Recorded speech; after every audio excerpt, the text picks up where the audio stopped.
Good Tuesday afternoon, everyone. Monica Corrado here, the Gap Chef for a Facebook Live.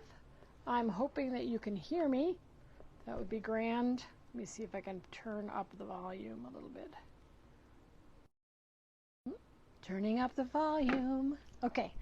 Again, Monica Corrado here, the Gap Chef. I am a certified GAPS practitioner, a teaching chef, and I teach for Dr. Natasha Campbell-McBride in the Certified GAPS Practitioner and Certified GAPS Coach training programs. Anyway, I'm here to answer your questions about the GAPS diet, and I'm hoping that I can actually see comments today. Let's see. Let me know if I could see comments. I'm going to say hello and see if that goes. All right. Now, that's for me. If someone could put a comment in the chat, then I can see if this thing is actually working today. Let's see. Hello, everyone. Good to see you. Let's see what's going on. I'm looking for some. This is so fun to actually play with my phone to see if I can find you all. Did anyone put something in the chat? Swipe. Go. All right. I'm going to keep talking and let's see if anything shows up in the chat. Swipe left. Boom. There it is. I was swiping right. Terrible.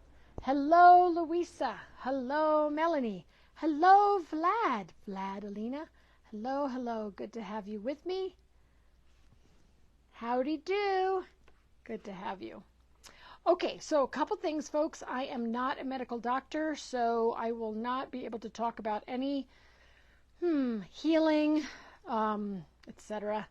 My work is really to help people understand what the GAPS diet is all about, how to implement it, what to do when, etc., etc., etc.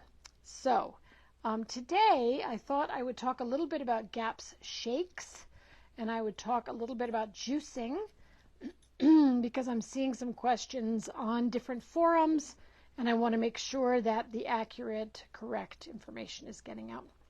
So, we know that it is almost springtime, and so springtime is liver time, meaning your liver.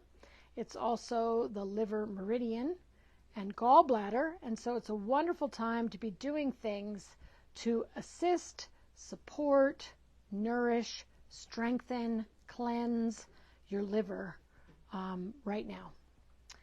Hey, Joanna, good to have you with us. Hope you're well. Okay, so here's what I want to say. Two things. One, there are GAPS shakes and there is juicing. Now, if you're looking at the introduction diet, which is the GAPS intro diet, 6 stages, everyone who's on this page can go up to featured posts and can download this. This is a 2-sided chart that I built, I don't know, a long time ago. Golly gee, almost 10 years ago now, to help people to implement the GAPS diet, the intro diet, the stages. And so you will notice that juicing starts on stage 4. Juicing, okay?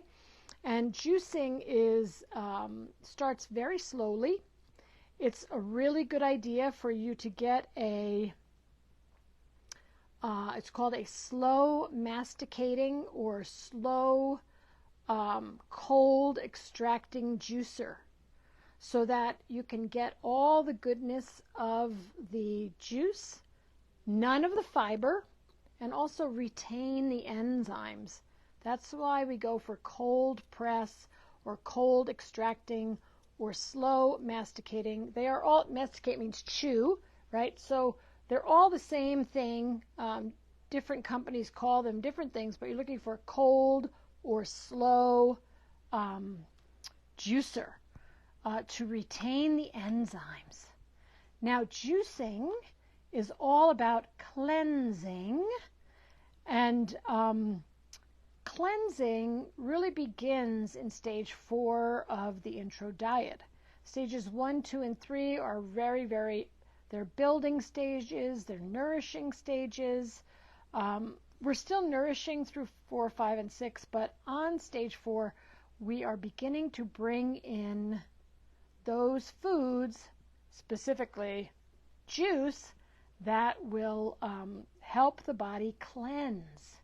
Cleansing can be quite strong, so it's really important for you to start with just a little bit of juice.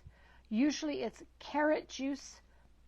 Dr. Natasha also suggests that you dilute that carrot juice with water when you first start, and that you chew the juice. So you're drinking it and you keep it in your mouth. Kind of cute, right? Chew the juice.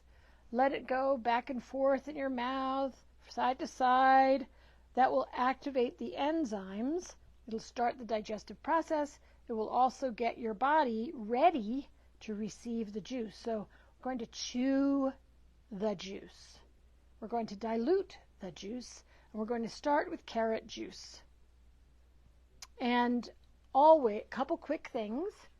1, juice is always consumed on an empty stomach. Juice is best on an empty stomach because it is a cleansing action. So you want to have it either 20 to 30 minutes prior to a meal, or 2 to 2.5 hours after a meal. Okay, so juice, empty stomach. Yes. Okay, so very important to have your juice on an empty stomach. Again, 20 to 25 minutes prior to a meal, or 2 to 2.5 hours after a meal. Remember too that we start with once a day, usually in the morning, first thing. Why? Because your body has been detoxing all night long.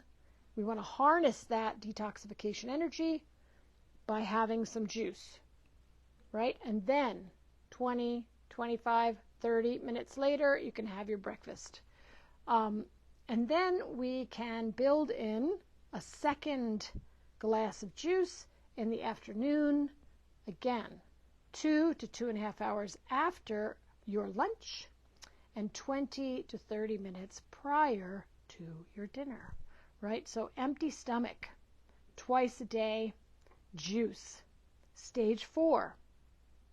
All right, I'm going to let that land. Stage 4. Now, when can you introduce GAPS shakes? What are they, and why do we introduce them? So GAPS shakes are specifically mentioned in the Blue Book for the first time. Dr. Natasha, as you know, wrote the Yellow Book first. This is the second edition. The Yellow Book was actually half the size of what it is now when it was first written. So Yellow Book first, 10 years of clinical practice, Blue Book. Okay, so the GAPS is always evolving. I hope you're all knowing that. So GAPS is always evolving. Dr. Natasha says it all the time. We are an evolving protocol. And why? Because new symptoms. People come to us with new symptoms. They come to us with all sorts of things, or we use it and we see, oh, someone went on GAPS and it worked for this or that. Interesting. So just so everyone knows, the GAPS shake was not even written down until Dr. Natasha printed it in the Blue Book. Okay, so it doesn't exist in the Yellow Book. It's not even there as the GAPS shake. Now, if you want to know the recipe of the GAPS shake, first of all, it is posted in featured posts on our page, Ask the GAPS Chef. If anyone you know needs to know what is the GAPS shake recipe, please go ahead and grab that and give it to them. Yeah, the GAPS shake recipe, the official recipe, is on page 80 in the Blue Book. And Dr. Natasha says, and oh, by the way, it's in the chapter on the liver and the lungs. The liver and the lungs, Blue Book, page 8080. What do we do to remove bile stones and restore fat digestion? Long term, this is a direct quote from the book, we take GAPS shakes twice a day. While you work slowly on introducing animal fats into your diet every day. Right? So, GAPS shake plus animal fats, increasing animal fats, plus if you need it, you can have ox bile. All right, so the GAPS shake recipe again is in the Blue Book. Please, folks, I do visit other groups on Facebook, and I am very deeply concerned that there are so many people trying to do the protocol without the books.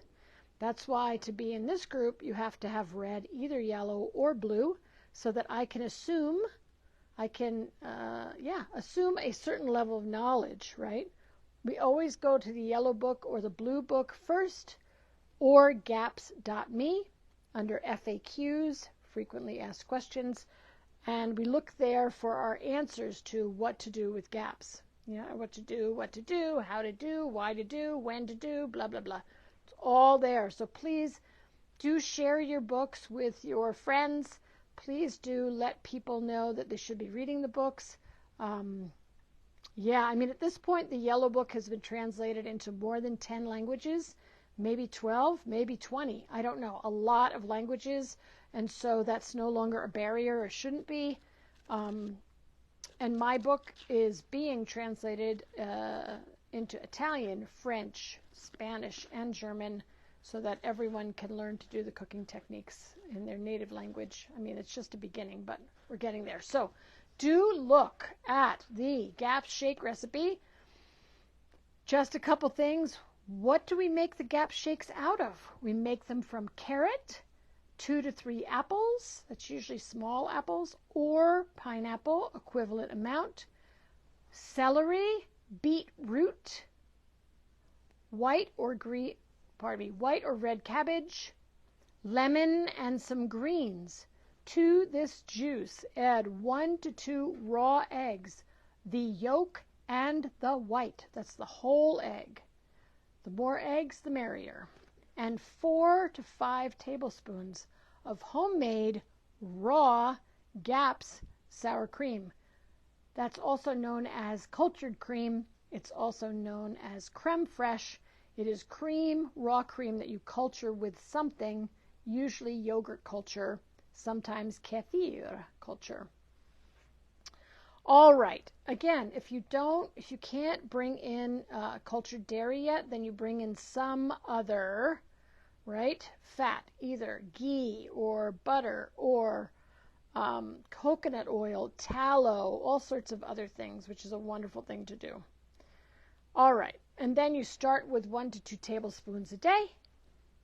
For an adult, 1 to 2 teaspoons a day. For a child, drinking slowly, chewing every mouthful, right? And they have an ability to soften and dissolve gallstones. Now, why is it that we can introduce GAPS shakes on stage 2, and when? So in stage 2, remember, GAPS shakes are the juice that I just spoke, that recipe, plus raw eggs, whole eggs, plus cultured cream. So the clue is in the raw eggs, folks, because stage 2 is all about bringing in first egg yolks and then the whole egg. Egg yolk, the whole egg. That's stage 2. So that means that once you can tolerate the whole egg, you can start GAPS shakes in stage 2. Now, you're saying, why would I want to start GAPS shakes in stage 2. Here's why. If you're having any kind of difficulty digesting fats, then you can start GAP shakes in stage 2 once you tolerate eggs. Now, if you don't tolerate whites because you have an egg white allergy, then you can do a GAP shake with just the yolk. But that's the only, if you can't tolerate the whites because you have an allergy, then you can do just the yolks. Everybody else is doing the whole egg. Raw yolk, raw white, whole thing. Okay, so that's why we bring them in stage 2. If you are having a hard time increasing your fabulous amounts of animal fats, remembering that animal fats are very important to GAPS, and make sure that you and your children and anyone on GAPS are eating as much animal fat as they can. Yes, to tolerance. Tolerance of fat is nausea. That's the body's little flag that says, hey, you're eating too much fat. I can't process it. I'm getting sick to my stomach. No problem. Back off. A little bit less. Increase your GAP shakes. Slowly increase the fats. Use ox bile if you need to. Ox bile is one of the 5 supplements on the GAPS diet, which most people need to use when they get on it. Okay. So anyway, folks, I just wanted to bring those up so that you're very, very clear that we juice on stage 4, and we start with carrot, and then we add in other things after a while. After carrot is tolerated, we're going to add in some celery, cabbage, mint. Yeah. All juicing is cleansing, and it's done on an empty stomach. Okay, so GAPS shakes are allowed as early as stage 2 because of their work on the liver and gallbladder and their assistance in dissolving stones, and also over time. This is not like a silver bullet, folks. I drank a GAP shake, all my things are gone. And also helping you tolerate fats. All right, I hope that's helpful. Please do use this recipe in the Blue Book. There's a lot of other recipes out there which are not the official recipe. Let's follow Dr. Natasha, eh? Okay. Yes, Melanie, I go ahead. This will stay on the page for 30 days, but I will go ahead and put it on YouTube. Claude and everyone else. So we're going to put it on YouTube. I have a channel, Monica Corrado. All my videos, most, of Ask the GAP Chef, all the Facebook Lives with all the topics. You can go up there and search. Detox baths, got one on that. What else do I have? All sorts of things, folks. Culturing dairy, lactofermentation, meat stock, all the stages, what they are, what is full GAPS, what are the challenges. Just go up there and have a blast, and you're welcome, Melanie, and do some searching and let people know about it. All right. So here we go. Hello, Louisa. Okay. I think I said hello, Joanna. Hello, Solape. I hope I said that right. Hello. Good to see you. Hey, Sandy. Sandy says, oh, so we can split up GAP shakes over time twice a day. Okay, I'll try that. Yes, absolutely. Actually, yeah, twice a day. GAP shakes, one in the morning, one in the afternoon. Question. All right, we're doing all these great things.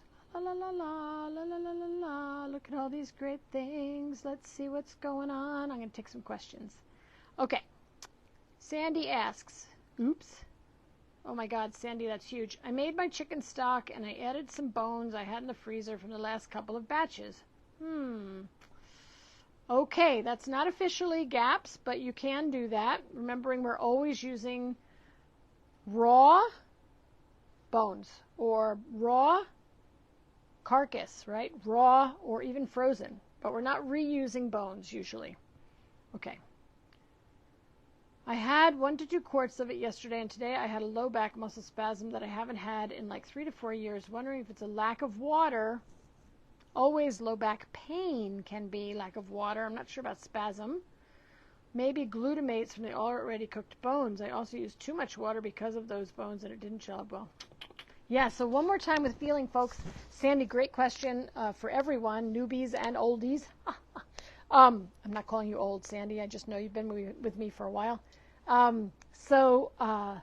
Yeah, in GAPS, we're using fresh bones. They can be frozen straight into the pot, or they can be not frozen. They can be thawed, but this is raw bones, right? Because meat stock is made from meaty bones. Meat stock is made from meaty bones. Please God that everybody's got that by now. I wrote that first book when? I don't know, 2015? Oh my God, 9 years ago now? Whew, that's a long time. Trying to get people to know the difference between meat stock and bone broth. If you're making bone broth, you are welcome to reuse bones. If you are making meat stock, we're using meaty bones and we're not reusing bones. So, yeah. Off it goes, Sandy. Up to you, but doesn't sound like your body's tolerating it. Okay, let's see. Did Sandy do a follow-up? I'm asking so I know whether or not to toss it. Yes, it may very well be the glutamate factor. Yes, because you cook the bones once and then you cook the bones again. So too much cooking of the bones. All right. I mean, you can keep it, Sandy, you can keep that if you want to keep it until you're ready for it. Meaning, yeah, but we don't know how long it's going to be. Right? Years? Okay. Let's see. Next, we have Laura. Hello, Laura. Is chaga mushroom tea okay in GAPS? Yes, all teas are okay on GAPS, whether you're on intro or you're on full GAPS diet.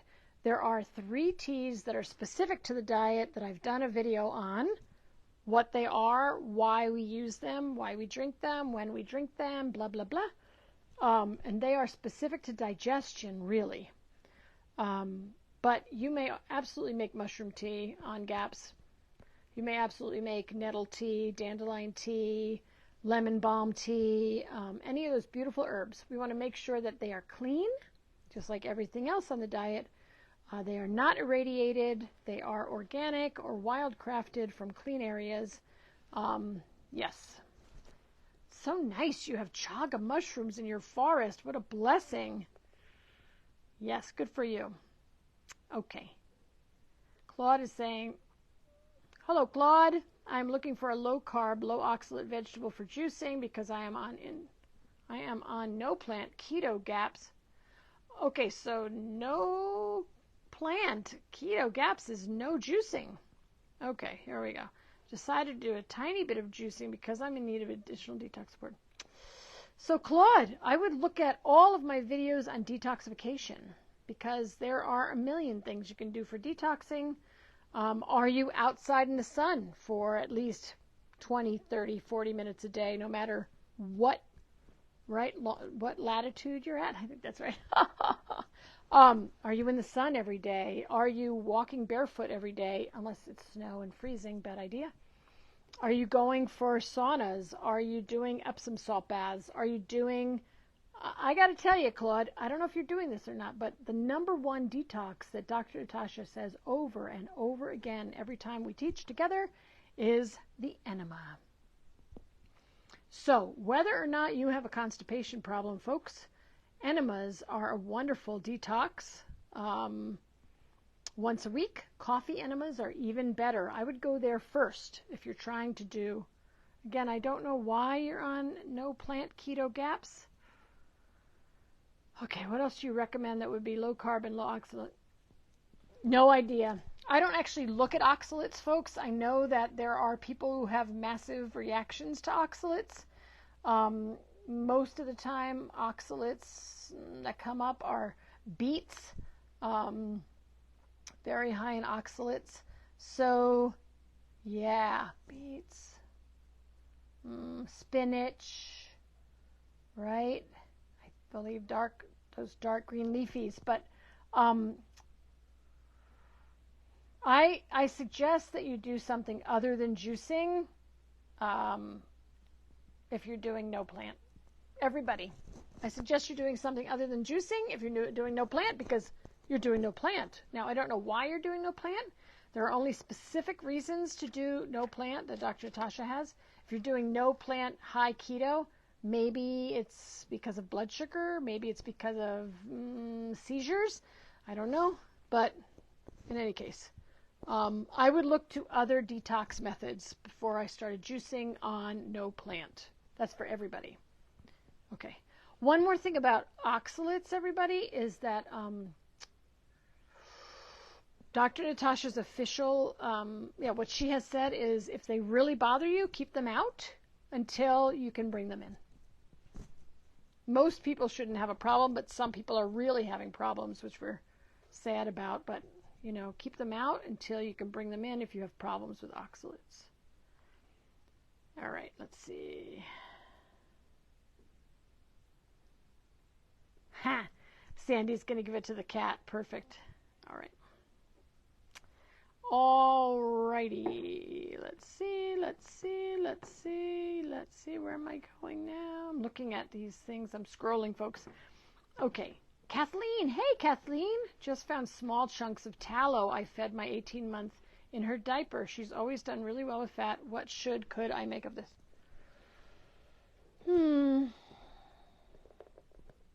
Try a different fat. Tallow is pretty tough. Let me not misspeak. On the scale of digestion, right? Lard might be easier for her to tolerate or digest.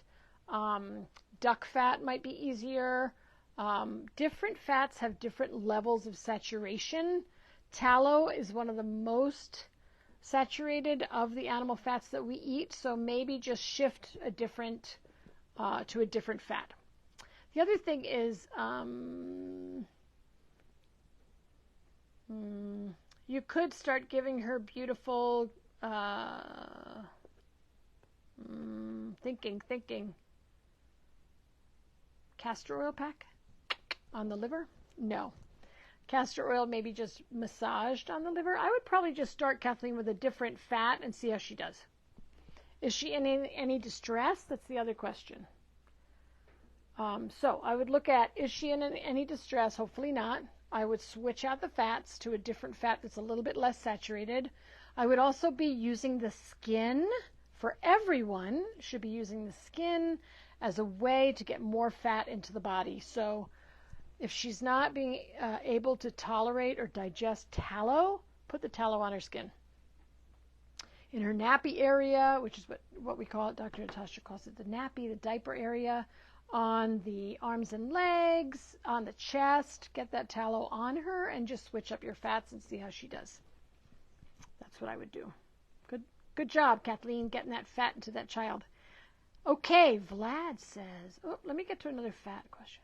How much fat can I give my 3-year-old a day? As much as your 3-year-old can tolerate. Children love fat, and they're smart to love it. Meaning, what do we need fat for?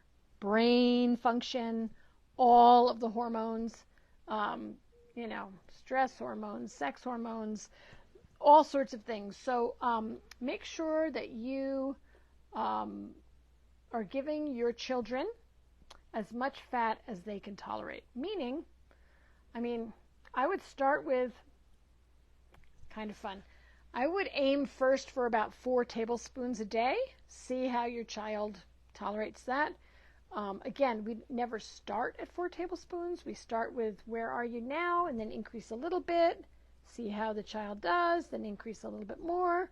See how the child does, then increase a little bit more. That's how we work on GAPS, right? The stair-step method. Up, increase, stay the same, increase, stay the same, increase, stay the same until we get those numbers up. But I did a video of Facebook Live on fats. I would look on my YouTube channel for, Ask the GAPS Chef Fats. Start with 4 tablespoons as a goal, move up to 8 tablespoons. Children should not be limited in the amount of fat that they're eating. And in fact, if you could just make it available at a little table where your 3-year-old can reach it so that he or she can have as much fat as they want throughout the day. Very good for calming the nervous system. As I said, all sorts of things. The lungs need saturated fat, right? The lungs need fat. The kidneys need fat. The brain needs fat. Your hormones need fat. Everything needs fat, including your heart. So just let them have as much as they would like to have. Okay. I'm going to go to Vlad. IgG food sensitivities are due to leaky gut. Yes. Once the gut lining heals, the food sensitivities will be gone. Yes. Should be. That's the plan, Stanley. If you have any food sensitivities or allergies, etc., leaky gut, so we heal and seal the gut, we get the digestion working, and those sensitivities and allergies go away. Pardon me. It takes the gut lining 2 to 3 years for the gut lining to heal, correct? Sometimes it takes 8 years. So, Dr. Natasha says commit to the diet for a minimum of 2 years. Stay on the diet for a minimum of 2 years after digestive symptoms are gone. So that could be 3 years, it could be 4 years. Yes, we can't really tell. Depends on the age of the person, depends on the amount of permeability. I could say leakiness, the number of holes, but that sounds weird. Yeah. Our baby has a very long list of food sensitivities, and I just wanted to make sure that I understand correctly. He can currently eat 9 vegetables and 2 types of meat, plus the organ meat and fat. Okay, I'm going to clear my voice. Sorry, folks. Pardon. Okay, 2 things. Number 1, many things. Blessings on you and your baby. Yes, the GAPS diet is the way to go.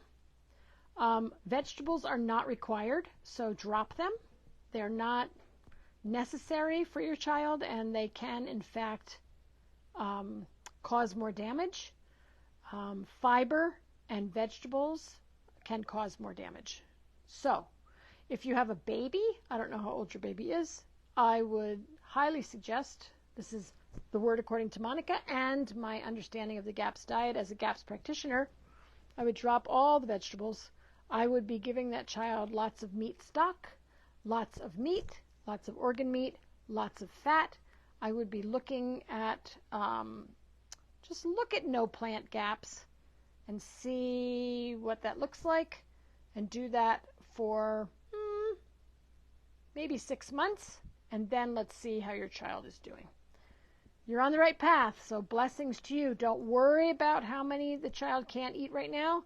Listen to the body, drop the veggies for a while, and let's see if we can just get the nutrition in. We want to get in meat, stock, poultry, eggs, fat, good salt, all those wonderful things. Cultured dairy if you can do it. All right. Hi, Arlette. No, plantain is not allowed in the GAPS diet. It is too high starch. Okay? So, no plantain. So one of the things to remember, actually a couple things. One, you may want to watch my video on vegetables, like which vegetables are allowed, when, all that good stuff. I talk about it. Again, on my YouTube channel, go look at vegetables. But the main principle about vegetables, there are 2 principles. 1, no fiber. 2, no starch. So plantains are very high in starch and therefore will not be on the GAPS diet. No problem. You can have any question you want, Arlette. Good to have you with us. Laura says, I mixed tallow with cacao butter. It smells like chocolate. We use it on the body and eat it. Excellent. Rock and roll, Laura. Okay. Claude says, thank you, Monica. Due to my specific health situation, I don't tolerate many of the GAPS detox strategies. Therefore, turning to juicing despite no plan. All right, Claude, you do what you need to do, and I give you lots of blessings. I send you blessings on your journey. Stay with us. Let us know how you're doing. Okay. All right, we're going down here. I'm still going. Going up. Shannon said, you're welcome, Kathleen. Sandy says, I won't make that mistake reusing old bones again. Yeah, it's so funny, isn't it? We think, oh, it'll be a great thing to reuse the bones. Not when you're on GAPS. Well, it says, thank you for your explanation for my juicing. I'm in a bit of a bedridden. Oh, I'm so sorry, Claude. I'm telling you. Blessings. I have seen people go from bedridden to taking a trip to who knows where across the globe. So in a very short time. So blessings to you. And, I just would really, can you do castor oil on the liver? That may also be helpful. If you're not doing it, that is something you could do, but gently, slowly, just a bit. Maybe castor oil without the heat, castor oil without the pack, just using a little bit of castor oil on the liver, little massage. Yeah, sorry I don't have more information about those veggies. Okay. Sandy says, I'm finding that when I do coffee enemas, afterwards I sometimes don't have a bowel movement for a day or two. Is this a bodily adjustment to the practice? Yes. Not to worry, Sandy. You're doing great. Okay. Let's see.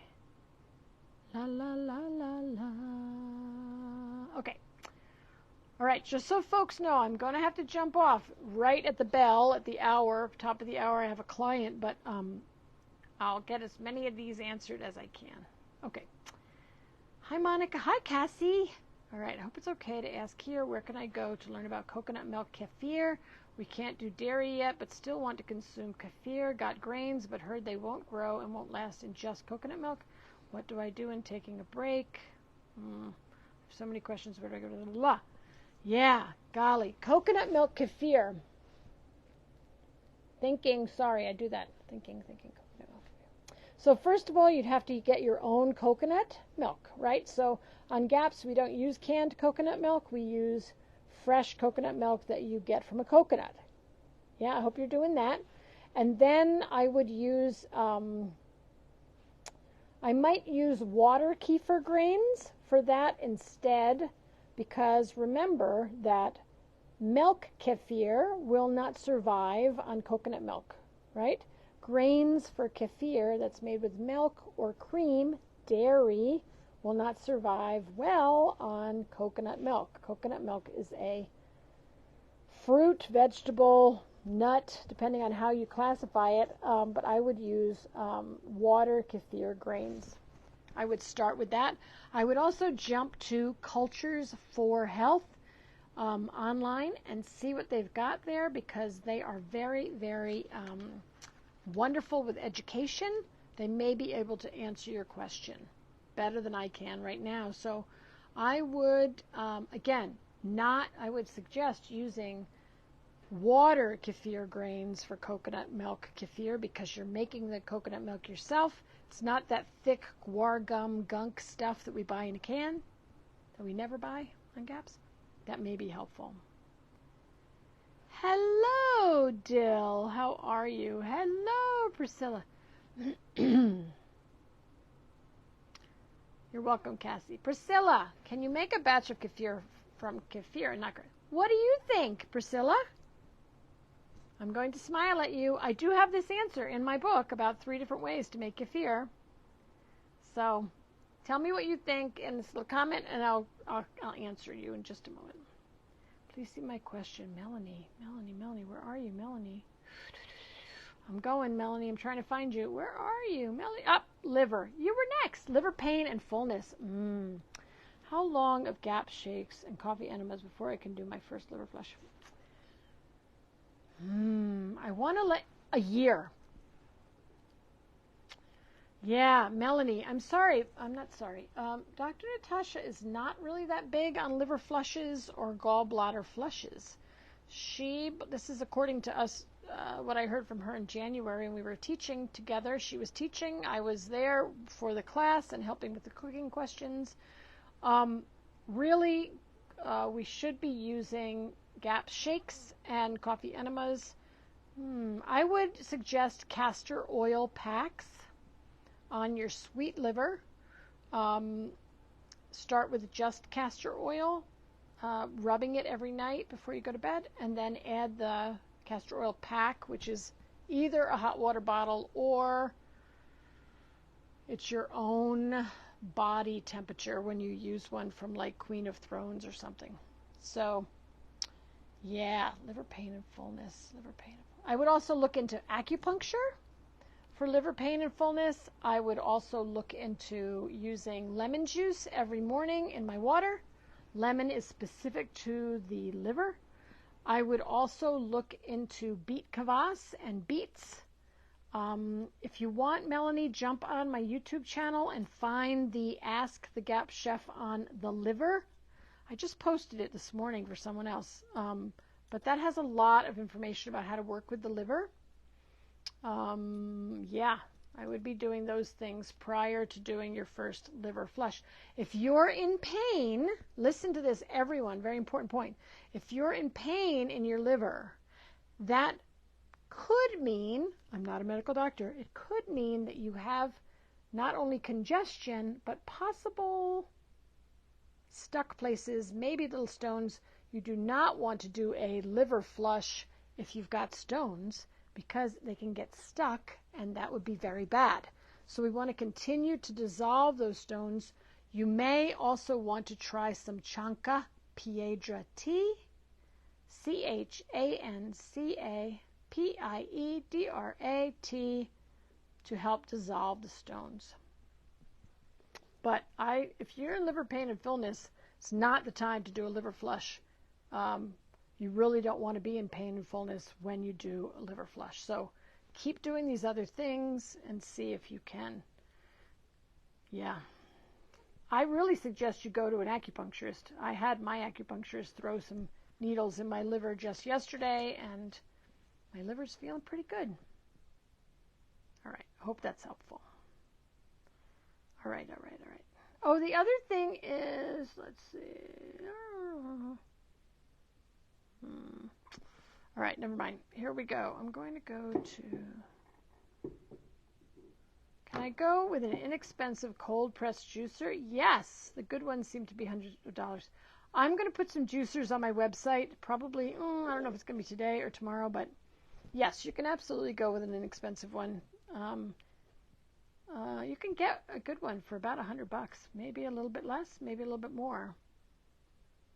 Yeah. Okay, Shannon says, I just can't get past the idea of raw egg. I'm sorry. Can I start with pasteurized eggs, or does that defeat the purpose? That defeats the purpose. If you get a clean, how can I answer this? The best eggs, as we know, are straight from the farm. If you have worries about salmonella or something else, then you want to wash off the egg just before cracking it. Then you should be fine. No worries with that. All right, let's see. Priscilla, we never do cold lemon water. We never do cold anything. Always warm water with lemon. Yes. Cured egg yolks rot. Hello, Ginny. Yes, they do. All right. I'm doing no plants, meats, eggs. Can you eat other? You can have animal protein 72 times a day. Let them have as much as he wants. Yes, do lots of fat. High on the fat, Salape. Perfect. You're doing great. I'm guessing yes. Yes, Priscilla. Yes, you can. You can absolutely, just like you make yogurt. So take about a third of a jar of, whether you're making a quart or you're making a pint, take a third of the jar of your kefir, put it in a new jar, fill it up with milk, stir it up, leave it on the counter. Here comes kefir. Fun, right? I call it previous batch. Okay. You can. Rock and roll, Priscilla. Keep that kefir rolling. Dill says, my eczema is gone. Yay! But I still get patches of itchy eczema when I drink kefir. No, kefir. Keep drinking it. It's what's healing your eczema. And then put kefir on your dry, itchy patches. All right, folks. You're welcome. Thank you, Sandy, putting that up there. Yes, Sumaya. Hello, Sumaya. Good to see you. You don't have to wash them every time. Don't wash them every time. Don't even wash them more than once every 30 days, those castor oil packs, for sure. All right. Got to go, folks. I am off to my next client. I wish you a wonderful, wonderful day. Blessings to you. Blessings to you on your journey. Blessings to you and your family. Just remember that the body is incredibly resilient. Do your best, and then bless it and go, right? Do your best, bless it and go. All blessings to all of you, and I hope to see you next week. Okay. Be well, everyone. Bye-bye now.